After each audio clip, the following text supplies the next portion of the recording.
सरकार थी। प्रदेश में 20 साल से सरकार है। अगर सरकारी नौकरियों में भर्ती नहीं हुई तो आपका आरक्षण वैसे ही छिन गया।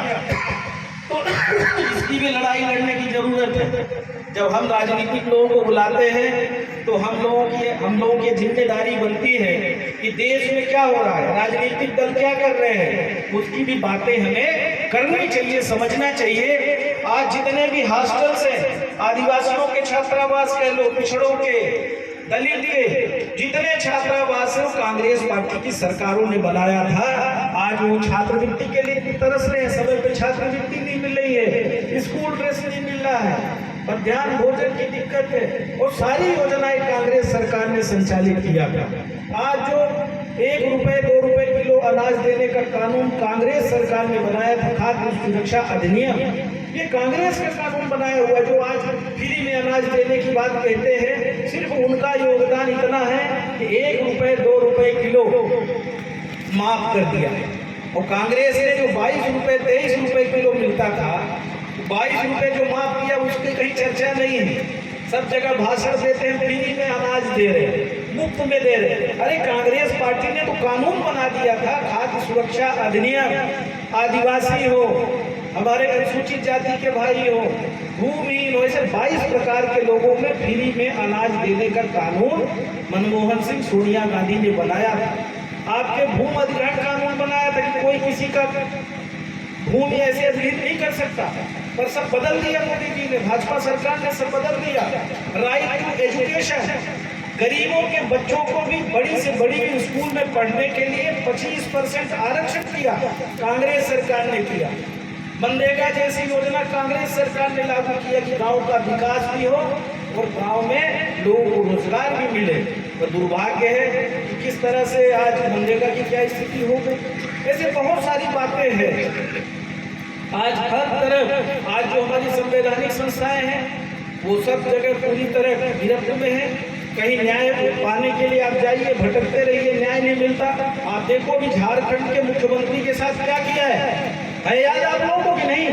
झारखंड के मुख्यमंत्री को किस तरह से प्रताड़ित किया, जो आदिवासी समाज के आदिवासी भाई है, किस तरह से प्रताड़ित किया। छत्तीसगढ़ के मुख्यमंत्री पिछड़ा वर्ग के हैं, अभी उनको किस तरह से प्रताड़ित किया। अभी भी आए दिन छापा पर छापा पड़ रहा है, परेशान कर रहे हैं। ये सरकार जो देश में है, ये देश की सरकार विरोधी है। ये देश की सरकार आदिवासी भाइयों को, पिछड़ों को, दलित भाइयों को, अल्पसंख्यकों को सम्मान नहीं देना चाहती, मिले हुए अधिकार को छीनना चाहती है। एक तरफ हमारे नेता राहुल गांधी जी आज सब जगह जा रहे हैं और बात कर रहे हैं, खुल के बोल रहे हैं कि जाति जनगणना होनी चाहिए, और किस समाज के कितने लोग हैं ये देश की जनता को पता चलना चाहिए और उसके अनुरूप उनको न्याय मिलना चाहिए। भाई टैक्स तो हम हर चीज में दे रहे हैं। आप मोबाइल रिचार्ज कराते हैं तो टैक्स, दुकान में पान पराठा खरीदिए, गुटखा खरीदिए, कुछ भी खरीदिए, सब में टैक्स दे रहे हैं। और सिर्फ टैक्स के पैसे से सरकार चलती है, उस पर अधिकार देश की जनता का है और सभी वर्गों का है। तब 2-4 लोग माला माल हो जाए और जो गरीब है वो गरीब होता जाए, उसको कहें कि हम सिर्फ अनाज दे रहे फ्री में, इससे काम नहीं बनने वाला। आप नौकरी छीन लो। यही कंपनियां सिंगरौली जिले में है। अगर यहाँ का बच्चा नौकरी के लिए जाए, पढ़ा लिखा, वो वापिस आ जाता है, उसको नौकरी नहीं मिलती। ये सब हो रहा है कि नहीं हो रहा है? जितने भी अधिकार मिले हैं सब कांग्रेस पार्टी के नेताओं ने दिया है। इंदिरा जी ने तेंदुपत्ता लाभांश का बोनस देना शुरू किया। यदुवंशी जी मुख्यमंत्री थे, तेंदुपत्ता का जो लाभांश मिलता नहीं, व्यापारी फायदा ले जाता था। ऐसे बहुत सारी योजनाएं कांग्रेस सरकार ने लागू की। 5-5 एकड़ का पट्टा आदिवासी भाइयों को कांग्रेस सरकार ने देने का काम किया था, 5-5 एकड़ का। और आज 5 डिसमिल का पट्टा देने की अर्जी भर लेते हैं, और वो भी अब 2.5 डिसमिल हो गया और मिलता नहीं है। और किसी आदिवासी भाई ने अगर छिला के रखा है कहीं, उसी में लड़ाई और बांध देते हैं। हुआ कि नहीं हुआ? हुआ है।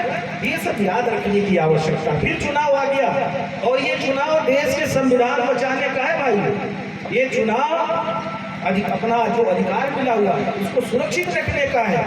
कोई भी कांग्रेस पार्टी का प्रत्याशी बने, आप सबसे हम निवेदन कर रहे हैं, ये चुनाव आप लोगों को खुद प्रत्याशी बनकर लड़ना पड़ेगा। अगर आप चाहते हो कि आपके बच्चों को अच्छी शिक्षा मिले, आपके बच्चे को रोजगार मिले, आपके जो मौलिक अधिकार है वो छीने नहीं जाए, आदिवासी भाइयों की जमीनें ऐसे बड़े बड़े उद्योगपतियों को लुटा नहीं दी जाए, तो फिर आपको कांग्रेस पार्टी ही एक ऐसी पार्टी है जो सभी जाति धर्म के लोगों का सम्मान करती है। ये तो आदिवासी भाइयों को वनवासी कहने लगे और राहुल गांधी जी विरोध कर रहे हैं। आदिवासी ही रहेंगे, वनवासी नहीं रहेंगे। ये नहीं चाहते कि आप मूल उसमें लाइन में आइए। ये नहीं चाहते कि आपका लड़का कलेक्टर बने, आपका लड़का एसपी बने, आपका लड़का डॉक्टर बने। आज आप जितनी भी परीक्षाएं हो रही हैं, वो परीक्षा होती है, पेपर लीक हो जाता है। काहे कारण? जब परीक्षा नहीं, रिजल्ट नहीं घोषित होता, MPPSC की 4 साल परीक्षा ही नहीं हुई। तो ये सारी बातें आपके सामने है। सभी से हमारा यही निवेदन है, और हमारा तो आप लोगों से यहाँ सीधी सिंगरौली जिले के पूर्वज लोग बैठे हैं। पूजनीय पिताजी भी हमारे 7 बार विधायक थे, मंत्री भी थे कई साल, और कई बुजुर्ग लोग यहाँ बैठे हैं जिनसे बड़ा, ये अपने सरैया के सरपंच साहब बैठे हैं, सबसे इतना व्यक्तिगत पारिवारिक संबंध था। और हमेशा कांग्रेस का जो नारा था, न जाति पर न पात, और हम लोगों ने भी उसी भावना के साथ काम किया। किसी के साथ अन्याय नहीं होना चाहिए, हम सब एक हैं, और आप सबके साथ हम पूरी तरह से मिलके लड़ाई लड़ने के लिए हमेशा तैयार थे, तैयार हैं और तैयार रहेंगे। आप सबका आशीर्वाद मिले, यही आप सबसे अपेक्षा करते हैं।